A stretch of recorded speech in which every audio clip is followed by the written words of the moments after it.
नमो अरिहन्तारम् नमो सिद्धारम् नमो आयुर्याणम् नमो वज्रायाणम् नमो लोहे सवसाहुणम्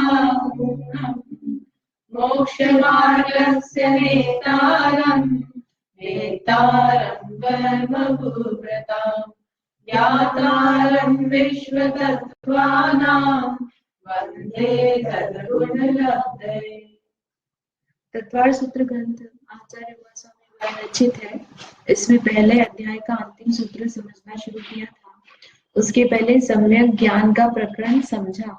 उस सम्यक ज्ञान के प्रकरण में 5 प्रकार के ज्ञान और 3 प्रकार के विपरीत ज्ञान समझे, है ना। विपरीत ज्ञान कौन कौन से है? कुमति, कुश्रुत और कुअवधि। तो कुमति कुश्रुत में क्या बताया कि जो स्वयं से या पर के उपदेश से विष, कूट, पिंजर, बंद आदि में जो जीव की प्रवृत्ति होती है उसे कुमति, है ना। स्वयं से कर रहा है तो कुमति, और पर के उपदेश से सुनकर कर रहा है तो कुश्रुत ज्ञान। और पदार्थों को जो द्रव्य क्षेत्र काल भाव की मर्यादा से जानता है, लेकिन आपदादि के बारे में जो विपरीत जानना है रूपी पदार्थों का, वह कुअवधि ज्ञान बताए। इस प्रकार से 3 को ज्ञान बताए और उसका फिर कारण बताए कि ये तीनों विपरीत क्यों होते हैं।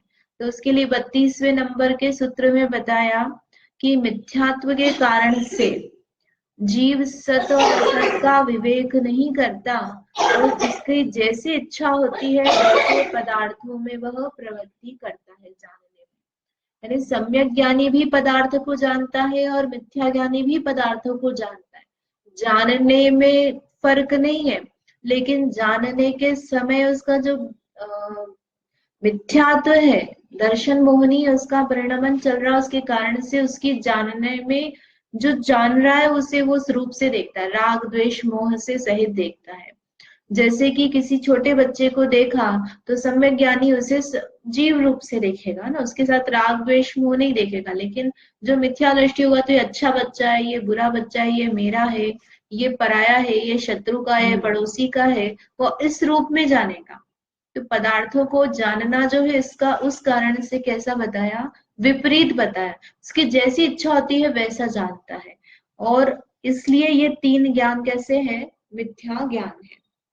अब उसके बाद में पदार्थों को जानने के उपाय जो नए हैं उसके लिए 7 प्रकार के नए बताए।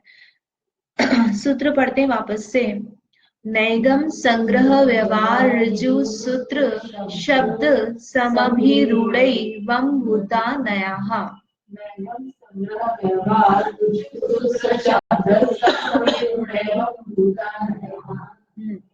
वम भूता नया ना, बराबर से प्रोनाउंसिएशन करना। तो इसमें 7 नए बताए। निगम नए, संग्रह नए, व्यवहार नए, ऋजु सूत्र नए, शब्द नए, समभिरूढ़ नए और एवं भूत नए। ये पिछली बार अपन ने 3 कर लिए थे। तो नए किसे कहा? किसे कहते हैं नए? प्रमाण नए में समझ के आए ना, किसे कहते हैं नए? पूर्ण ज्ञान तो प्रमाण ज्ञान है। एक देश जो ज्ञान होता है उससे नए कहते हैं। वस्तु के एक अंश को जानने वाले वचन या ज्ञान, है ना, उसे क्या कहा? नए कहा। तो नए किस में लगते हैं? ज्ञान में और वचन में। और किस में नहीं लगते हैं? तो वस्तु में और क्रिया में। यानी वस्तु में कोई नया नहीं पाया जा रहा है। मतलब ये निश्चय, ये वस्तु में एक जगह पर निश्चय नए है, एक जगह व्यवहार नए है, ऐसा नहीं है, है ना। ऐसे ही कोई क्रिया है तो क्रिया में भी ये नए इस समय पाया जा रहा है, ऐसा नहीं। नए तो दृष्टि है।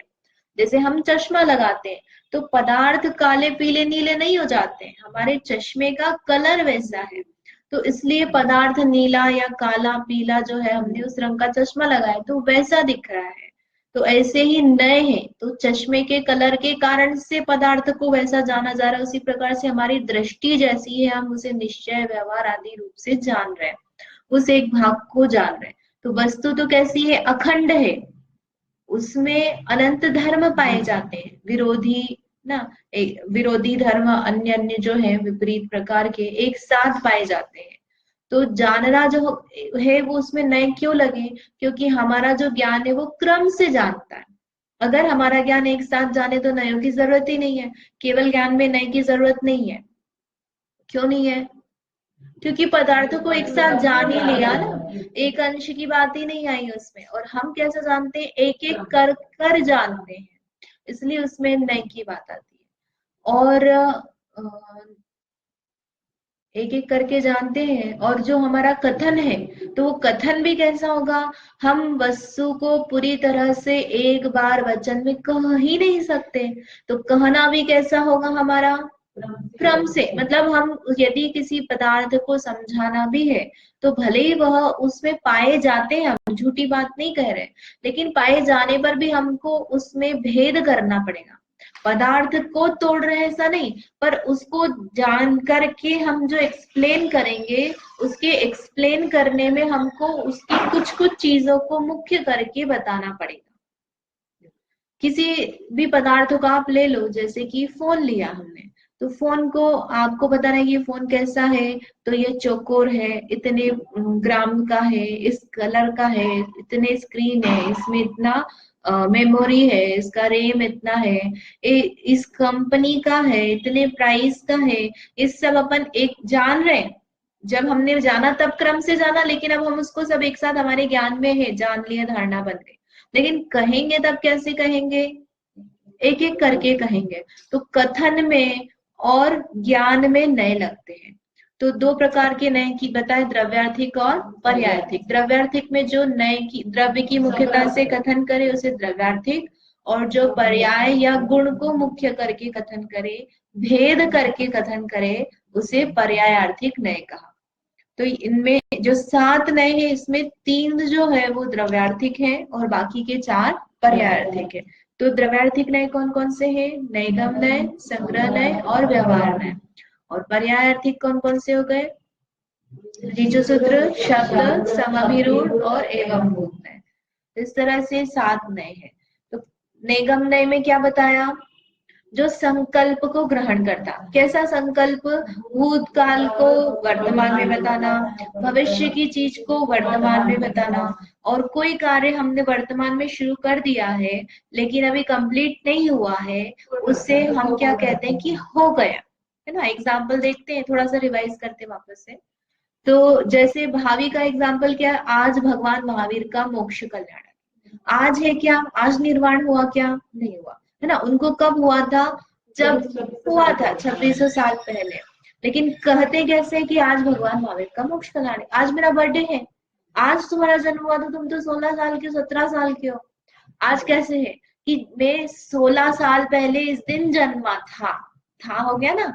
लेकिन हम बोलते हैं क्या? एट प्रेजेंट, कि आज है। तो वह कौन से नए के अभिप्राय से कहते हैं? तो भावी नेगम नए से। फिर दूसरा है भविष्य। है ना? भावी नहीं, सॉरी, भूत नेगम नए के अभिप्राय से अपन ने कहा कि आज मेरा बर्थडे है। और फिर भावी निगम नए में क्या कहेंगे? जो भूतकाल भविष्य काल में होगा, अभी किया नहीं है कार्य, लेकिन भविष्य में होगा, फ्यूचर में होगा, उसको हम वर्तमान में कहें। जैसे डॉक्टर के लिए कोई बच्चे ने एमबीबीएस में एंट्रेंस पीएमटी क्लियर कर लिया है, उसको कॉलेज में भी एडमिशन हो गया है, तो हम क्या डॉक्टर कहने लगते हैं? डॉक्टर साहब आ गए। है ना? कोई बच्चा शास्त्री पढ़ रहा है, अभी उसने पूरी 5 साल किया नहीं है, पंडित जी आ गए। पंडित जी करते कि नहीं करते?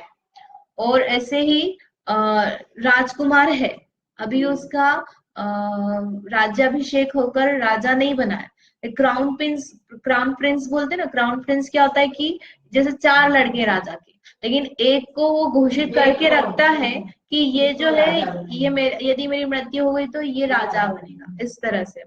तो उसे कहना कि यह राजा है, अभी बना नहीं है, लेकिन कहना कि यह राजा है।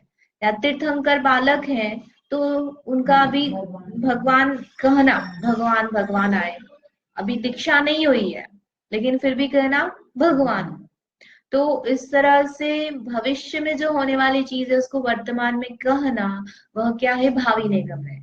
फिर वर्तमान में कोई कार्य हम कर रहे हैं, अभी कंप्लीट नहीं हुआ है, स्टार्ट कर दिया है, भविष्य का तो क्या यहाँ पे हुआ नहीं है, लेकिन वर्तमान वाले में क्या हमने कार्य तो स्टार्ट कर दिया है लेकिन हुआ नहीं है, अभी कंप्लीट नहीं है, तो उसको कहना कि हो गया। जैसे कोई कार्य हमको करने को कहा, भोजन का कहा है ना, भोजन के लिए कि भैया बना कि नहीं बना, और वो क्या कर रहे हैं, मम्मी जो है वो दाल बना रही है, रोटी सब्जी ये सब हो गया, रोटी बनानी है तवा लगा के, लेकिन दाल पका रहे हैं वो, तो क्या बोलती मम्मी, बन गया आ जाओ, है ना। या फिर अभी परोसा नहीं है, थाली नहीं लगाई है, रोटी बनानी शुरू कर दी है, तो क्या बोलते, थाली लग गई आ जाओ। तो अभिप्राय में क्या है, बच्चे भी समझते हैं और मम्मी भी समझती कि आएंगे बैठेंगे तब लगाएंगे, लेकिन बन गया है, कुछ देर नहीं है इसमें, तो काम हो गया। अब पूछते ना, कई बार अपन कोई काम हाथ का कर रहे होते, भैया हुआ कि नहीं हुआ, चलो हो गया बस में आ रहा, ऐसे कहते ना। तो वह काम जो हुआ उस समय जो अपन ने जिस अभिप्राय से कहा, वो कौन सा अभिप्राय हो गया, कौन सा नहीं लगाया वहां पे, वर्तमान निगम नय। इस तरह से निगम नय होता है। फिर संग्रह नय और व्यवहार नय। संग्रह नय में क्या बताया कि पदार्थ को इकट्ठा करना, कलेक्ट करना, अभेद करना उसमें, और व्यवहार नय में क्या है, भेद करना, जो कलेक्ट किया हुआ उसको हम किसी क्राइटेरिया से, कैटेगरी से हम उसको डिवाइड कर रहे हैं। तो जैसे जिसमें अस्तित्व, वस्तुत्व, द्रव्यत्व आदि 6 सामान्य गुण पाए जाते हैं, तो इस आधार पर हम द्रव्य ऐसा हमने सामान्य से कलेक्ट किया। तो इसमें कौन कौन से द्रव्य आ गए, जीव, उद्गल, धर्म, अधर्म, आकाश, काल, है ना। इसमें सारे 6 द्रव्यों को हमने द्रव्य कह दिया। या फिर तीनों काल की पर्यायों को हमने कलेक्ट किया, तो तीनों काल की पर्यायों को कलेक्ट करेंगे तो क्या मिलेगा, द्रव्य ही मिलेगा। तीनों काल की पर्यायों का संग्रह करेंगे तो क्या मिलेगा, जो जिसका भी हम कलेक्शन कर रहे हैं तो उसका जो होल, जो पूर्ण भाव है, द्रव्य, वह प्राप्त होगा। तो वो जो संग्रह नय है वो क्या करता है, अभेद अभेद करता है। ऐसे व्यवहार नय में हमने जीव है तो जीव के 2 भेद किए, संसारी और मुक्त। तो संग्रह नय क्या करेगा, संसारी और मुक्त का संग्रह करके जीव कहेगा कि इसमें लिखा है ज्ञान को और वचन को संग्रह नहीं करते, है ना। और ऐसी परिभाषा अपन व्यवहार में उसमें नहीं डाली अपन ने, व्यवहार में नहीं तो वहां भी लग जाएगी ना, निगम नय में, व्यवहार नय में ना। तो भेद पदार्थों में तो है नहीं ना, एक्चुअल में अपन अपेक्षाकृत कर रहे, जैसे अपन ने लोकाकाश अलोकाकाश ऐसे 2 भेद किए आकाश द्रव्य के, तो आकाश तो अखंडित है, तो हमने भेद पदार्थ में किए क्या, कहाँ हुआ भेद, हमारे जानने में और वचन में ही हुआ ना, लोकाकाश अलोकाकाश। नहीं लगा दो, उसमें कोई बात नहीं है, क्योंकि ये तो सब में ही लगेगा ना, जब अपन ने बात ही कर ली कि नए किस में लगने हैं, ज्ञान में और वचन में। तो आप निगम नहीं देखो कि व्यवहार नहीं, सभी में, सब में लग, ज्ञान वचन सब में लगे। तो संग्रह नय में क्या करना है, कलेक्शन करना है, और व्यवहार नय क्या कर रहा है, उसका उल्टा, है ना, क्या कर रहा है वो, डिवाइड कर रहा है। नहीं हो जाएगा, बीच में डिस्कनेक्ट हो जाता है।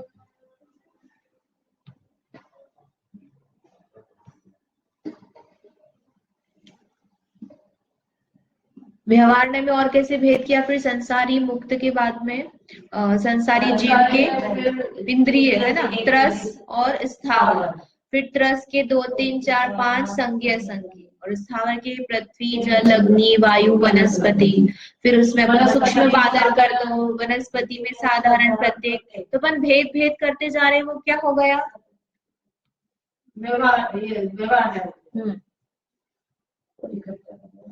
इकट्ठा कर रहे हैं, वो संग्रह नय हो गया। समझ में आया ना। अब इसके आगे का चौथा नय है ऋजु सूत्र नय।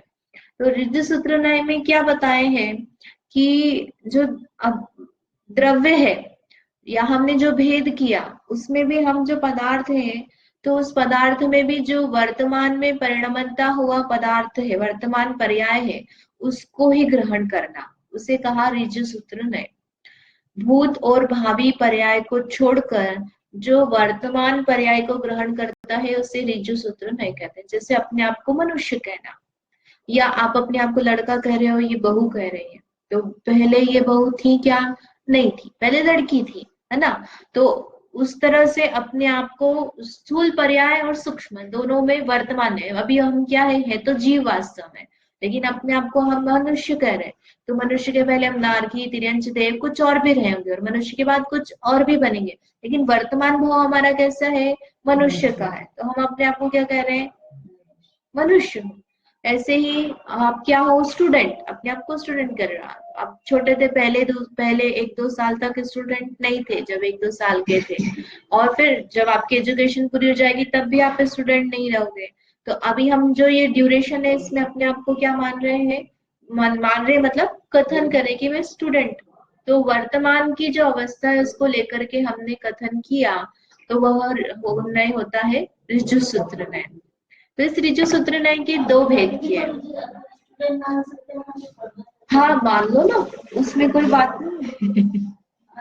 वो तो नए, तो आप अपने आप को स्टूडेंट मान रहे हो कि हम पढ़ते हैं, तो आप मेरी क्लास में आ रहे हो तो स्टूडेंट ही हुए ना मेरे लिए।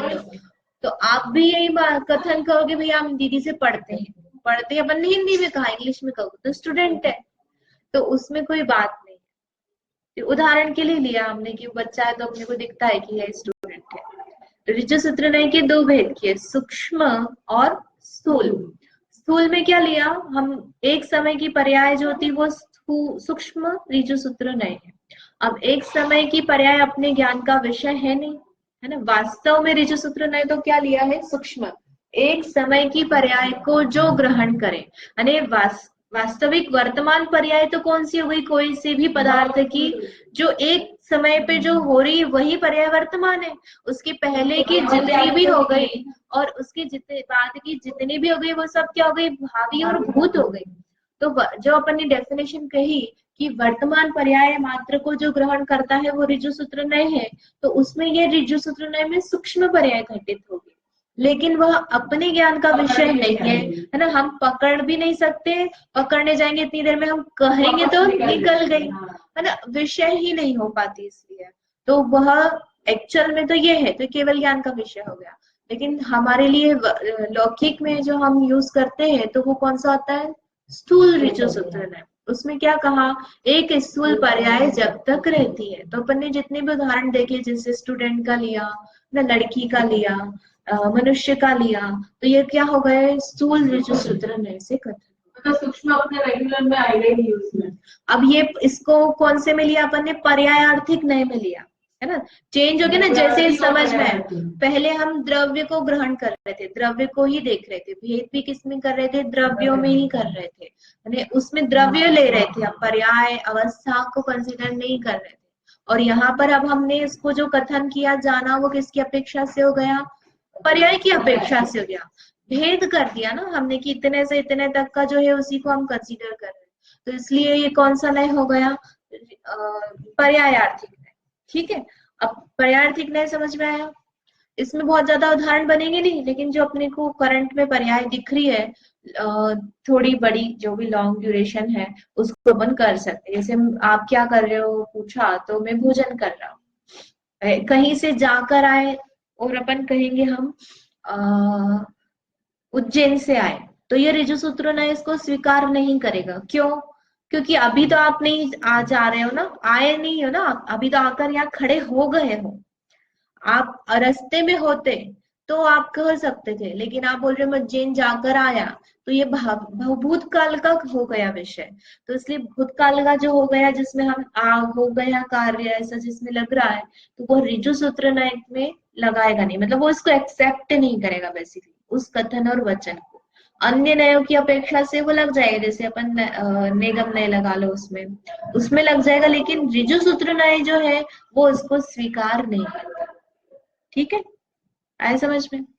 और इसके बाद में है शब्द न्याय। शब्द न्याय में क्या बताते हैं? लगा दो पूरा। लिंग, संख्या और साधन आदि के व्यभिचार की निवृत्ति कराने वाले न्याय को शब्द न्याय कहते हैं। अब क्या मतलब निकला इसका? कि जो हम वचन आदि प्रयोग कर रहे हैं उसमें जो हम सेंटेंस बनाया, तो जो हम ग्रामर यूज करते हैं उसमें, वो जो ग्रामर है वो प्रॉपर होना चाहिए। तो हिंदी में अपन लेंगे तो यदि एक वचन है, द्विवचन है, बहुवचन है, स्त्रीलिंग है, पुल्लिंग है, मैं, हम, जो हम ये वचन आदि यूज करते हैं, कारक वगैरह यूज करते हैं, तो प्रॉपर होना चाहिए। ये नए मिस्टेक, उसमें जो मिस्टेक होती है उसको एक्सेप्ट नहीं करता है। जैसे बहुत सारे उदाहरण तो इसमें क्या संस्कृत के हैं, लेकिन हिंदी में अपन लगाते तो जल्दी समझ में आता है। लोकल लैंग्वेज जो होती है ना, स्लैंग हो जाती है, तो अपन उसमें यूज करते, हम जाता है या हम जाती है, ऐसा कहा। तो जाती या जाता तो जो है वो एक वचन के साथ में, मैं जाता हूँ या मैं जाती हूँ ऐसा लगेगा। लेकिन हम जाता है ऐसा बोला तो वो क्या हो गया, हम तो बहुवचन का हो गया, और जाता जो क्रिया का हो गया, उसमें क्या हो गया, हम जाते हैं ऐसा आना चाहिए, लेकिन हम जाता है। मुंबईया भाषा बोलते हैं ना, या मराठी से हिंदी जो लोग बोलते हैं, तो उनकी हिंदी में ऐसी चेंज आती है। तो वह जो हो गया वह शब्द नय के अनुसार गलत है। शब्द नय कैसा कहेगा, हम जाते हैं या मैं जाता हूं, ऐसे आप कहो तो सही है। इसमें क्या क्या लिया, लिंग, लिंग है ना, स्त्रीलिंग, पुल्लिंग, नपुंसकलिंग। जो क्रिया विशेषण है वो जिस लिंग का है, नाम जिस लिंग का उसी लिंग का वर्ब उसी लिंग का विशेषण होना चाहिए। नीला गाय, गाय कैसा है, स्त्रीलिंग है, और विशेषण कौन सा लिया, नीला, तो आपको विशेषण भी कैसा लेना पड़ेगा, नीली गाय ऐसा लेना पड़ेगा। ठीक है। तो लिंग, फिर संख्या, संख्या में जितनी संख्या के अनुसार है आपको वहां पर आगे की चीजें वैसी यूज करनी पड़ेगी। कि हम जाते हैं, तो हम जाते हैं तो बहुवचन का हुआ ना। ऐसे वृक्षात पत्राणि पतंती अपन संस्कृत में यूज करते हैं। तो वृक्षात यानी वृक्ष से, पत्राणि यानी पत्ते, पतंती यानी गिरते हैं। अब तुम वृक्षात पत्राणि पतती, पतती लगाओगे तो क्या हो जाएगा, है ना, इतना सामान्य क्रिया अपने को पता है। पत्राणी जो है बहुवचन है, और पतती जो हो गया वो पतती पतंती, इस तरह से उसमें वर्ब चलती है। तो पठती अगर अपन करते ना, तो वो एक वचन द्विवचन वाली वर्ब हो गई, और पतंती जो है वो बहुवचन के लिए। ऐसे ही तुम रामः रामौ रामः है, अब उसमें तुम द्विवचन बहुवचन इधर उधर कर दो, उसकी क्रिया में भी जो फिर आप वर्ब यूज कर रहे हो उसमें भी आप द्विवचन बहुवचन इधर उधर कर दो, तो वह क्या हो जाएगा, गलत हो जाएगा। और शब्द ने इसको एक्सेप्ट नहीं करता है ना, जितना है जैसा वैसा ही होना चाहिए, उसकी वर्ब भी वही वाली होनी चाहिए। नपुंसक लिंग की वर्ब है तो नपुंसक लिंग का ही उसका जो शब्द है, धातु वगैरह वो सब उसका होना चाहिए, और संख्या भी उसी के अनुसार होना चाहिए। फिर साधन, साधन में क्या आएगा कि वो वृक्षात यानी वृक्ष से, तो पंचमी लगाई कि सप्तमी लगाई, कौन सी विभक्ति लगा रहे हो, साधन में तृतीया है ना, तो वो किस तरह से लगा रहे हो, बराबर होना चाहिए। इसमें उदाहरण दिए, जैसे आत्मा जानता है। अब आत्मा शब्द यदि देखा जाए तो संस्कृत में स्त्रीलिंग बनता है। जीव शब्द जो है वो पुल्लिंग है, जीव जानता है, लेकिन आत्मा जानता है ऐसा कहेंगे तो क्या हो गया, आत्मा जानती है ऐसा आना चाहिए, लेकिन ये क्या हो गया, गलत हो गया। ये शब्द नय का उदाहरण नहीं है, ये शब्द नय एक्सेप्ट नहीं करता है, उसका उदाहरण है। फिर काल व्यभिचार, व्यभिचार लिखा है यहाँ पे साथ में, तो व्यभिचार में, काल व्यभिचार में जनरली लोग बोलते हैं कि मैं अगले साल आई थी। अपन समझ जाते हैं कि उनका अभिप्राय क्या है। अगले साल का मतलब क्या था, अभी तो आएगी, आई थी बोल रही है वो, और अगला साल वो क्या हो गया, फ्यूचर का हो गया। तो वो बोलना तो ये चाहते कि पिछले साल, लेकिन बोलते क्या है, जनरली मतलब लोग यही प्रयोग करते, अगले साल, अगली बार किया था मैंने, पिछली बार बोल दो ना, लेकिन वो निकलता भी ऐसे, ट्रेंड भी ऐसा चलता और हम समझ भी लेते हैं। तो वो क्या है, काल व्यभिचार। ऐसे ही अपन बोलते हैं आटा पीस के आ गया, वो अपना वो तो वर्डिंग ही गलत हो जाता है उसमें, वहां पर गेहूं पीसे, लेकिन अपन अभिप्राय से समझ जाते हैं कि भैया आटा पिस गया मतलब गेहूं ही पिसेंगे, आटा नहीं पिसाता है। फोन पे भी नहीं लगा, मैं बोल रही थी। हाँ मैं बोल रही थी, अरे तू बोल रही थी, बोल रही थी, बोल रही हूँ। तो ये शब्द नय का क्या हो गया कि जो ग्रामर है, व्याकरण है, वो जैसी जो है उसी हिसाब से होनी चाहिए, उसमें कुछ भी मिस्टेक नहीं चलेगी। ठीक है, वचन से वचनात्मक रूप हो इससे क्या गया। फर्क पड़ना? इससे ये मतलब जो शब्द भाषा वचन का प्रयोग कर रहे हैं, तो वह हम सामान्य से तो कर लेते हैं, लेकिन उसमें सामान्य मतलब ये जो है सूक्ष्म रूप से देखा जाए तो जो इसके साथ में जो आना चाहिए वैसे ही चलेगा। जो प्रॉपर होना चाहिए, अर्थ अनर्थ निकल जाएगा ना फिर। अभी तो ठीक है हम समझते हैं, लेकिन ग्रंथ हो गए और आप रूल नहीं फॉलो करोगे। अब सूत्र जी के अर्थ निकालेंगे उसमें, फिर आप यहाँ पर नपुंसक और यहाँ पुल्लिंग, तो कौन कैसे क्या अर्थ निकालेगा, क्या समझेगा। हम जाता है, अब हम जाते में तुम अपने एक के लिए हम बोल रहे हो, हम जाता है कि दो लोग हैं और वो जा रहे हैं, समझ में ही नहीं आएगा कि मतलब दो लोग जा रहे हैं कि एक जा रहा है। अब हम बोलते हैं ना, बहुत सारे लोग अपने लिए मैं की जगह हम प्रयोग करते हैं, तो हमसे और हम बोले तो अपने को क्या लगता है कि हम मतलब कोई दो लोग तो होंगे ही से, हम आ रहे हैं। अब हम आ रहे हैं तो ऐसे ही लगेगा ना कि दो तो होंगे ही सही, कम से कम अकेला तो नहीं होगा, पता चला एक ही आया है। तो उसमें जो भाव है वह गलत हो जाता है। ठीक है, और ये समझ में आया है ना, कौन कौन सा समझा, ऋजु सूत्र नय और शब्द नय। ऋजु सूत्र नय वर्तमान पर्याय को जो ग्रहण करके कथन करता है वो ऋजु सूत्र नय, और शब्द नय जो लिंग संख्या साधन के व्यभिचार को ग्रहण नहीं करता वह नय है शब्द नय। अब इसके बाद में है समभिरूढ़ नय, और समभिरूढ़ नय में दो तरह से इसकी परिभाषा बताई है। एक तो जो शब्द है समभिरूढ़ उससे बताई है। समभिरूढ़ की नीचे वाला पढ़ते हैं ना, जो नाना अर्थों को सम अर्थात छोड़कर प्रधानता से एक अर्थ में रूढ़, रूढ़ लगाना यहाँ पे, एक अर्थ में रूढ़ होता है, उसे समभिरूढ़ नहीं कहते हैं। जैसे गाय है, तो गाय को गो कहना, गो शब्द जो होता है संस्कृत में उसका अर्थ गच्छति भी होता है और गाय भी होता है, और बहुत सारे अलग अलग जगह पर गो शब्द का उपयोग करते हैं। लेकिन हम गो शब्द से क्या, लौकिक में गो मतलब गाय, गोधन बोलते ना, तो गो मतलब क्या हो गया, गाय।